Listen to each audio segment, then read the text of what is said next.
आज एक कहानी सुनाता हूं आपको अर्जुन की। 2008 मुंबई का एक 34 साल का लड़का अर्जुन अपनी छोटी सी इंपोर्ट एक्सपोर्ट कंपनी चला रहा था। बिजनेस ठीक ठाक चल रहा था, बहुत ज़्यादा नहीं लेकिन घर चल रहा था, ऐसा था। हर महीने कुछ बचता था, जिंदगी ठीक ठाक सही तरीके से चल रही थी। फिर एक दिन उसे बड़ा कॉन्ट्रैक्ट मिलता है और भैया आखिरकार उसकी मेहनत रंग लाती है। उस साल उसने 4 करोड़ रुपए कमाए और पहले उसने एक साथ इतना पैसा कभी भी नहीं कमाया था। तो उसको लगा यही वो मोमेंट था जिसका वो हमेशा से इंतजार कर रहा था। और इस अचीवमेंट के बाद उसने भी वही किया जो ज्यादातर लोग करते हैं। क्या? जश्न मनाया, नई चमचमाती BMW ले ली, एक बड़े से फ्लैट में शिफ्ट हो गया, इंस्टाग्राम पर तस्वीरें डाली, स्टोरीज डाली, रील्स डाली, दोस्तों को पार्टी दी, रिश्तेदारों को बताया, सबको बताया कि भैया आप तो मैं सेट हो गया हूं। और यही उसकी सबसे बड़ी गलती बनी। उसने अपनी दौलत का दिखावा किया, सबको बता दिया कि मेरे पास कितनी दौलत है, अपनी सक्सेस बताई, अपने प्लान्स दुनिया के सामने रख दिए। और ये सब उन लोगों को बताए जो या तो उससे जलते थे या फिर उसका फायदा उठाने की ताक में थे। पता है उसके बाद क्या हुआ? बताता हूं।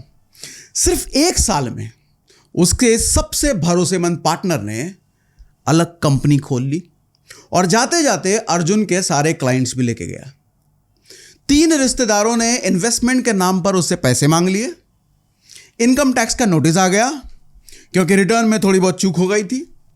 और वो BMW जो बड़े शौक से ली थी अब एक लायबिलिटी बन चुकी थी। हर महीने जेब कट रही थी। सिर्फ 2 साल के अंदर 2010 तक अर्जुन वापस वहीं पहुंच गया जहां से उसने शुरू किया था, और बल्कि थोड़ा और पीछे ही पहुंच गया वो। देखो ये वीडियो ऐसी ही कई गलतियों के बारे में आज आपको बताएगी जो अक्सर हमें अमीर बनने से और अमीर बने रहने से रोकती है। बहुत इंपॉर्टेंट ज्ञान देने वाला हूं आज, बहुत ज्यादा इंपॉर्टेंट ज्ञान, तो ध्यान से सुनिएगा भैया। और जो बातें आज हम करने वाले हैं ना, इन बातों को एक आदमी ने 500 साल पहले ही लिख दिया था। उस वक्त की दुनिया ने उसे विलन करार दे दिया था, क्योंकि पावर में बैठे लोग, अमीर लोग नहीं चाहते कि ये सीक्रेट किसी को भी पता चले। लेकिन एक बात तब भी सही थी और अभी भी सही है। जो सच उसने तब लिखा था वो आज भी उतना ही सटीक है। आज वो सारा सच बताने वाला हूं। और ये जो सच जिसने लिखा था उस इंसान का नाम था निकोलो माकियावेली। सुनने में अजीब लग रहा होगा लेकिन यही नाम था भैया। निकोलो 15वीं-16वीं शताब्दी के इटली का एक डिप्लोमेट था, एक थिंकर था। इसने पावर को, वेल्थ को और ह्यूमन साइकोलॉजी को इतनी गहराई से ऑब्जर्व किया जितना शायद उस दौर में किसी और ने किया ही नहीं होगा। और जो उस समय उसने देखा वो उसने बेबाकी से लिख दिया, और यही उसका सबसे बड़ा जुर्म बना। उसे अक्सर एक डार्क कैरेक्टर बताया जाता है, शैतान का एजेंट बताया जाता है, लेकिन वो इनमें से कुछ भी नहीं था। वो एक सिविल सर्वेंट था, जैसे हमारे देश के IAS IPS होते हैं वैसे ही। 14 साल तक उसने फ्लोरेंटाइन रिपब्लिक के लिए काम किया। एक जाना माना डिप्लोमेट था वो, और उससे भी बेहतर एक ऑब्जर्वर था वो। हर घटना, हर इंसान के बारे में वो इतनी गजब परख रखता था कि क्या बात है। लेकिन मैकियावेली के बारे में जो पॉपुलर इमेज थी वो उसकी इमेज को गलत तरीके से लोगों को दिखाया गया था। इटली की उस दौर की पॉलिटिक्स को सबसे करीब से उसने देखा था, राजाओं को सबसे करीब से देखा था, मर्चेंट्स को देखा था, आर्मी जनरल्स को, उन सब लोगों को जो बेहद पावरफुल थे और बिना सामने आए सब कुछ कंट्रोल करते थे, उन सबको काफी क्लोजली उसने ऑब्जर्व किया था। और कैसे वो सत्ता और पावर में बने रहे इस चीज को समझा था उसने। फिर 1512 में जो हुआ फ्लोरेंस में, उसने मैकियावेली की जिंदगी हमेशा के लिए बदल दी। तो जहां एक टाइम था वो पावर के बेहद करीब था, अब नए राज और नए सरकार में उससे सब कुछ छीन गया था। 1512 में मेडिकी फैमिली ने फ्लोरेंस की सत्ता वापस ले ली, और जैसा कि मैंने आपको बताया एक झटके में मैकियावेली से सब कुछ छीन लिया गया। उसे अरेस्ट कर लिया गया, टॉर्चर किया गया और जेल भेज दिया गया और उसके बाद उसे देश से निकाल भी दिया गया। इतनी तकलीफ झेलने के बाद, इतने दुत्कार के बाद मैकियावेली ने दोबारा अपनी जिंदगी शुरू करी। एक छोटा सा घर बनाया, किसानी करके गुजारा किया और उसी छोटे से घर में बैठकर उसने वो किताब लिखी जो आज भी दुनिया को हिला देने की ताकत रखती है। किताब का नाम है द प्रिंस। डिस्क्रिप्शन में हमने लिंक भी दे रखा है, अगर ऑर्डर करना होगा तो कर लेना। देखो, ये किताब मैकियावेली ने इसलिए लिखी थी क्योंकि वो समझ चुका था कि एक्चुअली दुनिया काम कैसे करती है। और सिर्फ थ्योरी नहीं समझी थी उसने, प्रैक्टिकली ऑब्जर्व किया था, देखा था उसने। और यही वो सच था जो जमाने के पावरफुल लोगों के लिए कंफर्टेबल नहीं था, क्योंकि पावरफुल लोग नहीं जानते कि भैया उनके सीक्रेट, मतलब नहीं चाहते कि उनके सीक्रेट आम जनता को पता चले। वो कैसे पावर को कंट्रोल करते हैं ये सबको पता चले, ऐसा नहीं चाहता पावरफुल आदमी। और उसने अपनी किताब में लिख दिया। तो इस वीडियो में मैं आपको बताऊंगा वो 9 लेसन्स जो कोई भी सक्सेसफुल और अमीर इंसान आपको कभी भी नहीं बताएगा, क्योंकि यही उनका कॉम्पिटिटिव एडवांटेज है। और जब तक बाकी के लोग इन्हें नहीं जानते, वो लोग आगे बने रहते हैं। ये नॉलेज अमीरों और सक्सेसफुल लोगों की पावर है, और पावर कोई ऐसे ही मुफ्त में शेयर नहीं करता भैया। तो 9 रूल में से पहला रूल सुनो, लोमड़ी बनो, शेर नहीं। क्या मतलब, समझाता हूं। फ्लोरेंस में एक आदमी था जिसका नाम था जियोवानी डी मेडिकी। नाम अजीब थे लेकिन था नाम भैया। बड़ा अमीर कारोबारी था वो, इतना अमीर के पूरे यूरोप के राजा उससे कर्जा लेते थे। उसके एक इशारे पर डील्स होती थी, पूरे कॉन्टिनेंट पर उसकी पकड़ थी। लेकिन उसके रहन सहन का तरीका बिल्कुल अलग था। अगर वो उस जमाने में सड़क पर आपके पास से निकलता तो आपको अंदाजा भी नहीं होता कि आदमी कौन है भैया। कपड़े बिल्कुल साधारण, कोई बॉडीगार्ड नहीं, कोई तामझाम नहीं, बेइंतहा दौलत, लेकिन उसका कोई भी दिखावा नहीं। मैकियावेली ने यहीं से एक ऑब्जर्वेशन निकाला, शेर दिखता है इसलिए शिकार होता है, लोमड़ी दिखती नहीं इसलिए जिंदा रहती है। और ये सिर्फ कहने की बात नहीं है चाचा, यह साइकोलॉजिकल सच है। जब आप अपनी सक्सेस लोगों को दिखाते हो ना, नई गाड़ी ली, फोटो डाले, नई घर की रील है, नई डील का स्क्रीनशॉट, तो आप सोचते हो कि लोग आपसे इंप्रेस होंगे, आपकी वाह करेंगे। लेकिन एक्चुअली होता क्या है, जो आपसे जलता है वो नोट करता है इस चीज को। जो आपका कॉम्पिटिटर है वो समझ जाता है कि आपके पास क्या क्या रिसोर्सेज हैं, और फिर ये लोग चुपचाप जुट जाते हैं आपकी डाउनफॉल प्लान करने में। आपकी बर्बादी का नज़ारा देखने के लिए ये लोग तैयार रहते हैं, कब ये आदमी बर्बाद और हमें मजा आए। देखो, ये दिखावे से आप कूल नहीं बनते, आप टारगेट बनते हो। वॉरेन बफे आज भी 1958 में खरीदे हुए घर में रहते हैं, और एक कंजूसी कतई नहीं है, यह स्ट्रैटेजी है। समझे भैया। अब रूल नंबर 2 सुनो ध्यान से, जो दिखता है वो सच नहीं होता, और यही सबसे बड़ा हथियार है। मैकियावेली के ज़माने में फ्लोरेंस में एक कपड़ा कारोबारी था, फ्रेंस्को नाम का। पहले ही साल में उसे उम्मीद से ज़्यादा प्रॉफिट हुआ।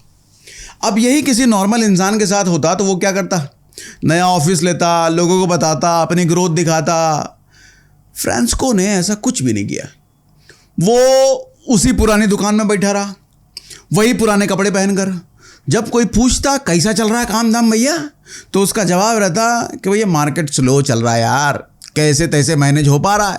इसका नतीजा क्या वो जानते हैं, कॉम्पिटिटर्स ने उसे सीरियसली लिया ही नहीं। आपस में कहते हैं ये तो छोटा खिलाड़ी है, इससे क्या भिड़ना भैया। सप्लायर्स भी उस पर तरस खा करके बेहतर रेट्स देने लगे, डिस्काउंट देने लगे कि बेचारा स्ट्रगल कर रहा है, दे दो। 5 साल में वो चुपचाप इसी स्ट्रैटेजी के दम पर पूरे शहर का सबसे बड़ा टेक्सटाइल मर्चेंट बन गया, और किसी को खबर तक नहीं चली। यही ह्यूमन साइकोलॉजी है। लोग कमजोर की मदद करते हैं, ताकतवर को रोकने की कोशिश की जाती है। और फ्रेंस्को की तरह आप भी इस साइकोलॉजी को अपने फेवर में यूज कर सकते हो भैया। कहाँ, ऑफिस में, मीटिंग में कहो मार्केट टफ है, नेगोशिएशन कर रहे हो कि कहो बजट टाइट है, अंदर ही अंदर चुपचाप अपना अंपायर खड़ा करते रहो। अमीर लोग गरीबी का नाटक करते हैं, और गरीब लोग अमीरी का। समझे भैया? तो रूल नंबर 3 सुनो अब। आपका सबसे बड़ा दुश्मन आपके घर में ही बैठा है। ये क्या बात कर रहे हो भैया? सुनो तो ध्यान से। मैकियावेली ने ये बात बड़े तजुर्बे से लिखी थी। आपका सबसे खतरनाक दुश्मन वो नहीं है जो आपके सामने खड़े होकर आपको चैलेंज करता है, वो नहीं आपका दुश्मन। आपका असली दुश्मन वो है जो आपके साथ खाना खाता है, आपके घर आता है और दिन रात आपकी तारीफ के पुल बांधता है। शुरू में मैंने आपको अर्जुन की स्टोरी सुनाई थी, याद है? कि कैसे उसके को फाउंडर ने, उसके करीबी दोस्त ने, उन्हीं लोगों ने उसका डाउनफॉल प्लान किया जिन पर वो सबसे ज्यादा भरोसा करता था। क्यों? क्योंकि जो आपके बारे में सब कुछ जानता है, आपकी वीकनेस, आपके प्लान्स, आपकी इनसिक्योरिटीज, वो आपको वहां चोट दे सकता है जहां से आप रिकवर नहीं कर पाएंगे। देखो, बाहर का दुश्मन वो करता है जो आपने दिखाया है बाहर वालों को, जो उसको आपके जरिए पता है वही वार कर सकते हैं वो।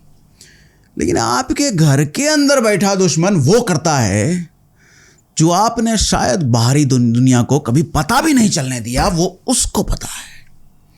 तो जब उसको पता है तो भैया वार कहां करना है उसको अच्छे से पता है। देखो, दुनिया से आपको ज़्यादा घबराने की ज़रूरत नहीं है, क्योंकि दुनिया वालों के ना आपकी स्ट्रेंथ पता है ना वीकनेस पता है। लेकिन जो सबसे करीबी है वो स्ट्रेंथ भी जानता है, वो वीकनेस भी जानता है, कहाँ चोट करना है उसको अच्छे से पता है। इसका मतलब देखो ये नहीं है कि सब पे डाउट करो भैया, अपने आसपास किसी को मत रखो, नहीं नहीं। इसका मतलब सिर्फ इतना है, जो आपकी सक्सेस का हिस्सा नहीं है उसे अपनी स्ट्रैटेजी का हिस्सा मत बनने दो, ठीक है? अब रूल नंबर 4 सुनो। असली पावर वो है जो दिखती नहीं है। अब एक कहानी और सुनाता हूं आपको। 2022 में एक फिटनेस इन्फ्लुएंसर था, 4 मिलियन फॉलोअर थे और हर पोस्ट पर लाखों लाइक्स आते थे। ब्रांड्स की लाइन लगी रहती थी उसके पास कोलैबोरेशन के लिए। लोग उसे देखते थे और सोचते थे भाई ये तो सेट है, यही सक्सेस है। लेकिन इस पूरी पिक्चर में एक और किरदार था जो कहीं नजर नहीं आता था। पुणे में बैठा हुआ एक 40 साल का आदमी जिसका कोई इंस्टाग्राम नहीं था, कोई सोशल मीडिया प्रेजेंस नहीं था, किसी को उस 40 साल के आदमी का नाम तक नहीं पता था। ये आदमी उस इन्फ्लुएंसर को और उस जैसे 20-22 और इन्फ्लुएंसर को मंथली रिटेनर पर रखता था, उसकी रीच को मोनेटाइज करता था, उनके जरिए अपने 6 सप्लीमेंट ब्रांड को लाखों कस्टमर तक पहुंचाता था। इन सक्सेसफुल इन्फ्लुएंसर को देख के सबको यही लगता था कि देखो भैया, इसे कहते हैं इन्फ्लुएंसर की पावर। क्योंकि ज्यादातर लोगों को बैक स्टोरी पता नहीं थी कि ये इन्फ्लुएंसर सिर्फ एक प्रोडक्ट है और इसके पीछे असली पावर और पैसा किसी और का लगा है। उस 40 साल के आदमी का जो कभी दिखता ही नहीं था, जिसको कोई जानता ही नहीं था, इन्फ्लुएंसर को सब जानते थे, दूसरे को कोई जानता ही नहीं था। एक दिखता था, दूसरा नहीं दिखता था, और जो नहीं दिखता था असल खेल वही खेल रहा था। मैकियावेली ने फ्लोरेंस के राज दरबारों में, यानी कि 500 साल पहले, ठीक यही पैटर्न देखा था। उस दौर में राजा होता था सबसे ऊपर, सबसे विजिबल, सबसे पावरफुल, जो दिखता था हर जगह, जो दरबार में बैठता था, फैसले सुनाता था, सेना का मुखिया होता था। लेकिन यही राजा सबसे ज्यादा एक्सपोज्ड भी था। क्यों? क्योंकि जब आप सबसे ऊपर दिखते हो तो हर साजिश आपके ही खिलाफ होती है, हर दुश्मन का निशाना आप ही बनते हो, आप ही टारगेट बनते हो। लेकिन इस सर्वशक्तिशाली राजा के पीछे भी लोग होते हैं। कौन होते हैं लोग? इस राजा के पीछे 2 लोग होते हैं जो कभी सामने नहीं आते। कौन? एक था भैया अमीर कारोबारी, जो राज्य को चलाने के लिए पैसे देता था, बिना उसके राज्य एक दिन भी नहीं चल सकता था, लेकिन वो कभी भी दरबार की बैठक में नहीं दिखता था। और दूसरा था डिप्लोमैट, मतलब राजनयिक, जो राज्य के बाहर दूसरे राज्यों से रिश्ता बनाता था, राजा के खिलाफ साजिशें रोकता था और राज्य में शांति बनाए रखता था। लेकिन उसका नाम भी कभी इतिहास में नहीं आया। देखो, राजा को सब जानते हैं, कारोबारी और डिप्लोमैट को कोई नहीं जानता था। असली पावर दिखती तो राजा के पास ही थी, लेकिन असल में राजा के पास थी नहीं पावर, वो पावर थी इन दोनों के पास। देखो, असली पावर विजिबल नहीं होती है, असली पावर ऑपरेट करती है क्वाइटली, इफेक्टिवली और बिना किसी अनाउंसमेंट के। तो प्रैक्टिकली इसका मतलब क्या है? देखो, मल्टीपल इनकम स्ट्रीम्स बनाओ, लेकिन दुनिया को सबसे ऑर्डिनरी वाला ही दिखाओ। जितना कम लोग जानते हैं उतना कम इंटरफेरेंस होती है। और कनेक्शंस बनाओ, लेकिन उन लोगों से जो खुद इनविजिबल हैं। वो सीए से कनेक्शन बनाओ जो बैकग्राउंड में रह करके काम करता है आपके लिए। वो लॉयर से कनेक्शन बनाओ जो कभी मीडिया में नहीं आता। वो बैंकर से कनेक्शन बनाओ जो हमेशा स्पॉटलाइट से दूर रहता है। ये लोग फ्लैशी नहीं दिखते, लेकिन यही लोग तब काम आते हैं जब सब कुछ दांव पर लगा होता है। जो दिखता है वो टारगेट बनता है, ये बात याद रख लो भैया। और जो नहीं दिखता वही जीतता है। रूल नंबर 5 सुनो, सब्र कोई वीकनेस नहीं है, यह सबसे खतरनाक हथियार है। 2017 में बिटकॉइन का बूम था। हर तरफ एक ही शोर था कि भैया इसमें अगर पैसा लगा दिए तो रातों रात लाइफ सेट हो जाएगी। लखनऊ में एक 26 साल का लड़का था रोहित, उसने भी इस बूम में लाख रुपए इन्वेस्ट कर दिए और 60 दिनों में, सिर्फ 60 दिनों में वो 1 लाख रुपए 5 लाख हो गए। 5 गुना, बिना किसी डिग्री के, बिना किसी एक्सपीरियंस के। और इसके बाद रोहित ने वो किया जो बिल्कुल नेचुरल था। सेलिब्रेट किया, फेसबुक पे स्क्रीनशॉट डाला, व्हाट्सएप ग्रुप में शेयर किया, खुद को क्रिप्टो एक्सपर्ट बताने लग गया, रिलेटिव्स को टिप्स देने लग गया। अंकल बस यहां पैसा लगा दो मैं देख लूंगा, इसे डायलॉगबाजी करने लग गया। और फिर रिलेटिव्स ने इन्वेस्ट करने के लिए पैसे मांग लिए उससे उधार, और रोहित मना नहीं कर पाया। भैया रिश्तेदार ही तो है, समय पर काम आते हैं। इनकम टैक्स का नोटिस आ गया, क्योंकि अचानक एक 26 साल के लड़के के अकाउंट में इतना बड़ा ट्रांजैक्शन देख करके अथॉरिटीज की नजर पड़ गई उस पर। जिन लोगों ने उसकी टिप्स पर पैसे लगाए थे उनको नुकसान हो गया, तो धमकाने लग गए उसको। स्ट्रेस इतना बढ़ गया कि रातों की नींद उड़ गई और उसने पैनिक में बिना सोचे समझे सब कुछ बेच दिया। जो प्रॉफिट्स से बचा था उसके पास, वो भी धीरे धीरे खर्च हो गया। मतलब दौलत आई और शोर मचा करके चली भी गई। मैकवेली ने 20 साल तक इटली की पॉलिटिक्स ऑब्जर्व की थी। राजाओं को बनते देखा और उनको गिरते भी देखा था, और उसका एक ही निष्कर्ष था, जो जल्दी चमकता है वो जल्दी बुझ भी जाता है। देखो, ये कोई फिलोसफिकल बात नहीं है, एक पैटर्न है ये। फास्ट मनी फास्ट जाता भी है। पैसा जितनी जल्दी आता है उतनी जल्दी जाता भी है। आप लॉटरी जीतने वालों को देख लो ना, 3 साल में 70% लोग फिर से गरीब हो जाते हैं, क्योंकि वेल्थ कोई सिर्फ एक नंबर नहीं है, एक मसल है जो धीरे धीरे सालों की मेहनत के बाद बनता है। और इस मेहनत से बनाए हुए वेल्थ को रखने के लिए डिसिप्लिन चाहिए और पेशेंस भी चाहिए। देखो, पेशेंस ये वो बोरिंग और बेकार सी चीज लगती है, और यही सबसे डेंजरस हथियार है बड़ी वेल्थ बनाने में। इसलिए नहीं कि ये कोई वर्चू है, बस इसलिए कि दुनिया में 99% लोगों के पास ये पेशेंस होता ही नहीं है सर। जब पेशेंस नहीं है तो उनका स्ट्रांग पैसा बनता भी नहीं है।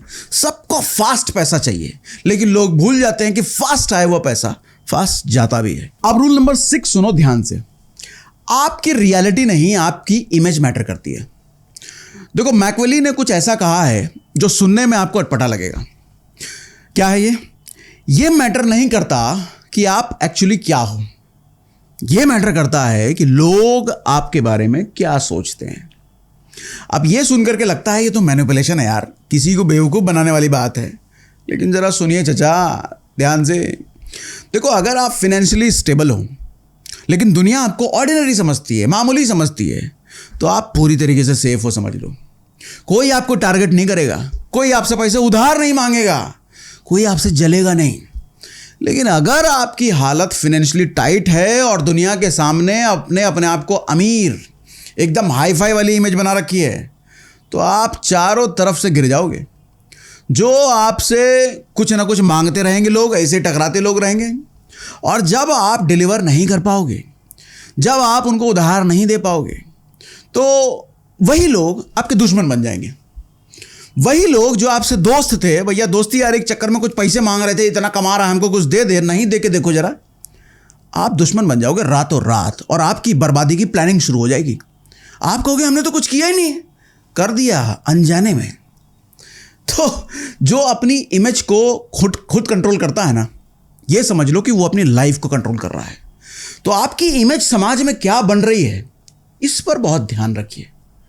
आपकी इमेज ऐसी नहीं बननी चाहिए जिससे भैया उधार मांगने वाले लोग आ जाएं, आपको टारगेट करने वाले लोग पैदा आ जाएं, आपके दुश्मनों की संख्या बढ़ जाए। ऐसी इमेज बनने से अपने आप को बचा के रखिए। अब रूल नंबर 7 सुनिए, जितना कम दिखो उतना ज्यादा फायदा पाओ। फ्लोरेंस के कोर्ट में मैकवेली ने एक बेहद डेंजरस पैटर्न नोटिस किया। वो क्या था? जो सबसे ज्यादा पढ़ा लिखा था, सत्ता बदलते ही उसे सबसे पहले देश निकाला दे दिया जाता था। जो सबसे ज्यादा कैपेबल था उसे सबसे पहले हटाया जाता था।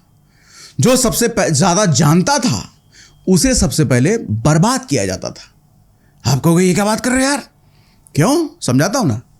देखो, क्योंकि नॉलेज को लोग थ्रेट की तरह लेते हैं।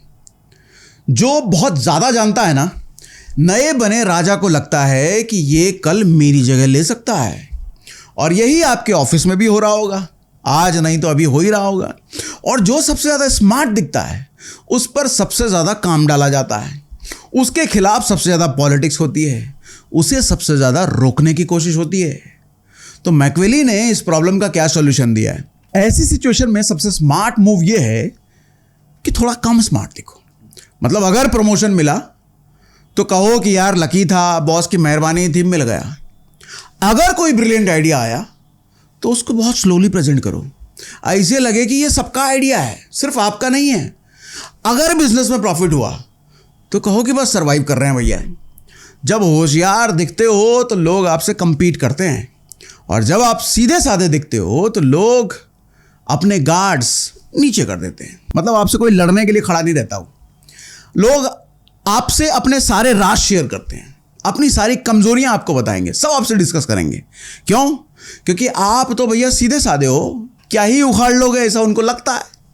और तब आप सब कुछ देख सकते हो, सब कुछ सुन सकते हो, सब कुछ समझ सकते हो, और खुद को और बेहतर तरीके से तैयार कर सकते हो।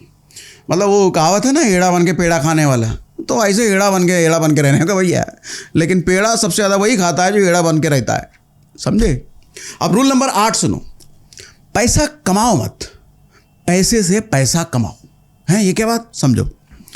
खुद से एक ऑनेस्ट सवाल पूछो, अगर आप कल से काम करना बंद कर दो तो कितने महीने तक आपका घर चलेगा? अगर जवाब 1 साल से कम है तो चाहे आपका बिजनेस हो, चाहे आप लाखों की सैलरी पाते हो, आप एक अच्छे सुंदर दिखने वाले पिंजरे में हो, बाहर से ब्यूटीफुल लगता है ये सब, लेकिन आखिर में है तो पिंजरा ही। मैकवेली ने 500 साल पहले इटली में एक पैटर्न ऑब्जर्व किया। जिन फैमिलीज ने ग्रैंड पैलेसेस बनाए, मतलब महल बनाए, एक्सपेंसिव सेलिब्रेशंस रखे, अपनी वेल्थ दुनिया को दिखाई, वो फैमिलीज सिर्फ 2-3 जनरेशंस में पूरी तरीके से गरीब हो गई। लेकिन जिन फैमिलीज ने फ्यूचर का सोचा, सिस्टम्स बनाए, ऐसे स्ट्रक्चर्स खड़े किए जो उनके बिना भी काम करते रहे, वो फैमिलीज आज भी पावरफुल है। फर्क सिर्फ एक था, एक ने आलीशान बड़े बड़े किले बनाए, दूसरे ने सिस्टम बनाए। बड़े बड़े किले, खूबसूरत बाग, आलीशान फर्नीचर दिखता है, लेकिन लगातार आपकी वेल्थ को चुपचाप खाता रहता है। मेंटेनेंस चाहिए ना भैया इन चीजों को। प्रोसेस और सिस्टम दिखता नहीं है, लेकिन आपको और आपकी आने वाली पीढ़ियों को खिलाता रहता है, नरिश करता रहता है, हेल्प करता रहता है। देखो, करोड़ों की सुपर कार खरीदना किला बनाने जैसा ही होता है। हर साल जेब से पैसा निकलता रहेगा, मेंटेनेंस के नाम पे, कभी कुछ हो गया सर्विस के नाम पे। वो हाथी है भैया, तो हाथी तो अपना खर्चा मांगेगा। लेकिन डिविडेंड देने वाला पोर्टफोलियो बनाना एक सिस्टम है। हर महीने अकाउंट में पैसा डालता रहेगा। आज से हर महीने खुद से एक सवाल पूछो, भैया क्या मैंने इस महीने कोई ऐसी चीज बनाई जो मेरे बिना भी पैसा कमाता रहेगा? अगर जवाब नहीं है तो अभी वो चीज शुरू कर दो। अब रूल नंबर 9 सुनो, आखिरी और बड़ा इंपॉर्टेंट। अमीर दिखना बंद कर दो, अमीर बनो। आजकल के यूथ की सबसे बड़ी समस्या, अमीर बनने पे किसी का ध्यान नहीं है क्योंकि उसमें मेहनत लगती है। अमीर दिखना सबको है क्योंकि वो तुरंत हो जाता है भैया। अब हुआ क्या कि आइकिया के फाउंडर इनगवार कैम्पेड, नाम थोड़ा अजीब सा है लेकिन है नाम ऐसे ही, उनकी नेटवर्थ थी तकरीबन $58 बिलियन। दुनिया के सबसे अमीर लोगों में से एक। लेकिन वो हमेशा जब भी प्लेन में चलते थे तो हमेशा इकोनॉमी क्लास में ट्रैवल करते थे। 15 साल पुरानी वॉल्वो कार में चलते थे। मार्केट में खुद जाकर के सब्जियां खरीदते थे, मोल भाव करते थे, सुपरमार्केट में डिस्काउंट कूपन यूज करते थे। और ये सब देख कर लोग हंसते थे, ये बूढ़ा बड़ा कंजूस है। लेकिन इंगवार ऐसा इसलिए नहीं करते थे कि उनके पास पैसे नहीं थे, बल्कि वो ऐसा इसलिए करते थे क्योंकि वो खुद को प्रोटेक्ट कर रहे थे अनवांटेड अटेंशन से, जिलसी से, लोगों के जलन से। ऐसे लोगों से वो बचना चाह रहे थे जो वेल्थ देख करके आते हैं और जब जाते हैं तो आपका सब कुछ लेके जाते हैं। तो उन्होंने अपनी वेल्थ को एंजॉय किया, लेकिन उसका तमाशा नहीं बनाया, उसको प्रदर्शन नहीं किया। और यही मैकियावेली का सबसे गहरा लेसन है। जिसे प्रूफ करना पड़े कि वो वेल्दी है, वो अभी भी प्रूफ करने की स्टेज में है। जो जेन्युइनली वेल्दी होते हैं उसे कुछ प्रूफ करने की ज़रूरत ही नहीं होती। देखो, money is loud but wealth is quite. मतलब पैसा शोर मचाता है लेकिन दौलत खामोश रहती है। तो आज आपको जो 9 लेसन्स हमने बताए, असल में ये 9 लेसन्स नहीं है, ये एक ही लेसन है। बार बार अलग अलग तरीके से मैंने आपको बताया। और वो लेसन ये है कि जो दिखता है वो रियल नहीं होता, और जो रियल होता है वो दिखता नहीं है। मैकियावेली विलन नहीं था, वो एक थका हुआ इंसान ज़रूर था, लेकिन उसने सच देखा था, उसने लिख दिया था उस सच को। और एक ऐसा सच लिखा था जो पावरफुल लोग यूज़ तो करते थे, लेकिन उस सच का पता सबको ना चले, वो पावरफुल लोग चाहते थे। और यही उसकी सबसे बड़ी गलती बनी थी, ताकि उसको तो उसी बात का उसको सजा मिला था। तो आखिर में एक बात यह है, 100 बातों की एक बात, जब आप प्रूफ करना बंद कर देते हो तब आप इम्प्रूव करना शुरू कर देते हो। जब आप शोर बंद कर देते हो तब आपका काम बोलने लगता है। तो ये 9 लेसन सुन करके मुझे उम्मीद है कि भैया आपको मज़ा आ गया होगा। लेकिन आप मज़े से काम चलेगा नहीं, इसको इम्प्लीमेंट कीजिएगा तो तब ज़िंदगी में असली मज़ा आएगा। नहीं तो ये टेम्प्ररी मज़ा बन के रह जाएगा कि सुने बहुत मज़ा आया, लेकिन इम्प्लीमेंट कर लो तो पूरी ज़िंदगी मज़ा बना रहेगा भैया। और इसको शेयर कीजिए हर दोस्त, हर रिश्तेदार तक, क्योंकि मिडिल क्लास की मानसिकता यही है। हम खुद भी मिडिल क्लास हैं भैया, हम भी इसी सोच का शिकार कुछ समय पहले तक थे, अब ठीक हो गए कि उसको हर चीज़ दिखाना है। जो है तो दिखाना ही है, जो नहीं है उसको भी दिखाना है। बंद कीजिए फालतू का दिखावा और सच में अमीर बनने पे ध्यान लगाइए।